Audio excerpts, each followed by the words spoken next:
Thank you Yatin आने के लिए। क्या हो रहा है ये भारतीय एयरटेल, बड़ी इंटरेस्टिंग स्टोरी है, आप भी खूब बताओ पूरी स्टोरी। बिल्कुल। तो आशीष देखो, ये जो एमएससीआई है वो काफी हद तक एनएसडीएल के डेटा पे निर्भर है, जो फॉरेन लिमिट्स जो है हर स्टॉक वाइज आपको देता है। भारतीय एयरटेल की जो पुरानी फॉरेन लिमिट थी वो थी 74%, जो कि 21 जनवरी को चेंज होके 100% हो गई। यानी जो फॉरेन इन्वेस्टर्स हैं वो एक अप्रूवल के बाद 100% भारतीय का खरीद सकते हैं। लेकिन समहाउ एनएसडीएल की वेबसाइट पे ये जो फॉरेन लिमिट है वो सिर्फ 49% दर्शाई गई, और जो एग्रीगेट लिमिट का जो डब्बा है जहां डेटा फीड होता है वो लिमिट जो है वो चेंज नहीं हुई, रिफ्लेक्ट नहीं हुई। तो जो एग्रीगेट लिमिट का बॉक्स था वो एनएसडीएल की वेबसाइट पे ब्लैंक था। जो एमएससीआई ने जब इसका कैलकुलेशन गणित किया तो सिर्फ 49% का जो डेटा पॉइंट था वो लिया गया। तो जो लिमिट पहले 74% थी उसको रिवाइज करके 100 नहीं किया गया, बल्कि उसको 49 लिया गया। और ये जब फॉरेन लिमिट 49 हुई तभी एमएससीआई का जो सॉफ्टवेयर होता है जहां ये डेटा फीड करते हैं वहां एक एरर पंच हो गया। तो एरर पंच के हिसाब से जो वेटेज था वो आधा हो जाना चाहिए था। टेक्निकली एक एरर था, बिकॉज एनएसडीएल ने जो अपना डॉकेट है वो भरा नहीं।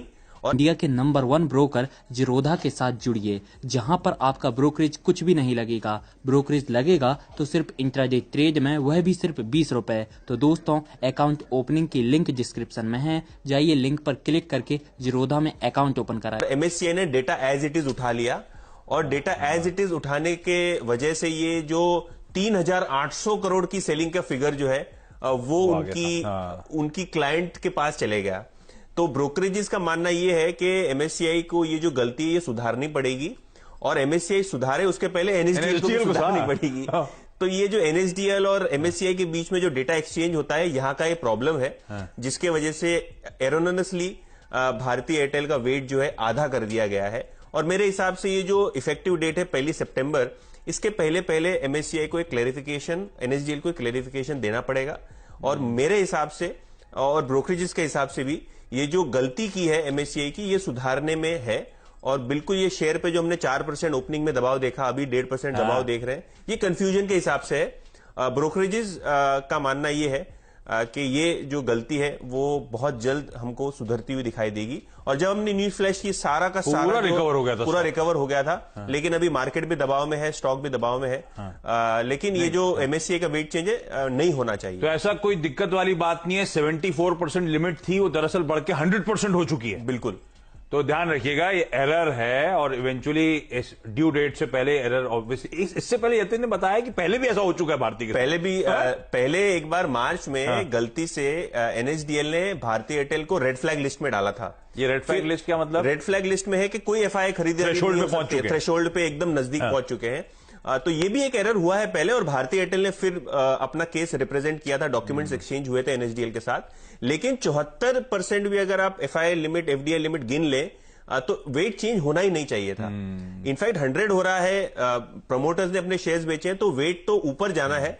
लेकिन अभी एमएससीआई और एनएसडीएल के ऊपर निर्धार है कि किस प्रकार से ये सिचुएशन को ये टैकल कर। गजब। तो ध्यान रखना है, ये एरर है। यतिन ने जब ये स्टोरी सबसे पहले एक्सक्लूसिव पहुंचाई, उसके बाद बाकी न्यूज एजेंसीज ने पिकअप करी, अब तो वाइडली रिपोर्ट करी जा रही है। तो सबसे पहले सीएनबीसी आवाज पे यतिन ये खबर लेकर आए थे। 525 आज के दिन के लोज, और रिकवरी के बाद अभी भी ध्यान रखेंगे, ऊपरी से ठंडा पड़ने के बावजूद 15 रुपए ऊपर ही आपको दिन के लोज से स्टॉक कामकाज करता हुआ नजर आएगा। अच्छा, ब्रेक लूं उससे पहले सतपुरे सर, भारतीय एयरटेल, ये हम बिना बात के फंस गए शेयरधारक। सही है। और देखो ना, काउंटर इतना अच्छा है, मैं आपको इतनी, मुझे तो लगता है कि टेक्निकली यहाँ पे इतनी डरने की बात नहीं है। ठीक है, यहाँ पे न्यूज है तो थोड़ा सा टेक्निकल परे हो जाता है। आप टेक्निकल को कितना रिस्पेक्ट देंगे? अगर न्यूज ही खराब है तो फिर आप टेक्निकल साइडलाइन होगा।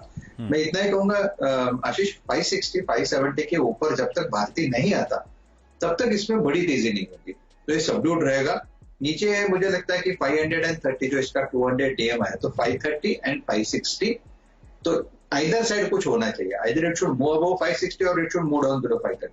उसके बाद ही हम उसको एक बड़ा कुछ टारगेट आइडेंटिफाई कर सकेंगे। एट दिस मोमेंट मुझे लगता है ये सबड्यूड मोड में ही रहेगा, प्रोबेबली न्यूज के लिए वेट करेगा।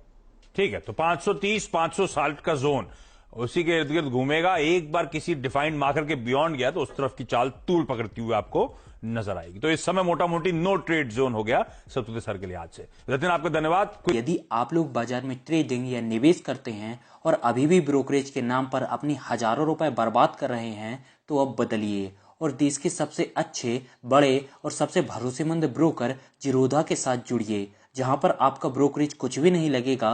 ब्रोकरेज लगेगा तो सिर्फ इंट्राडे ट्रेड में, वह भी सिर्फ 20 रुपए।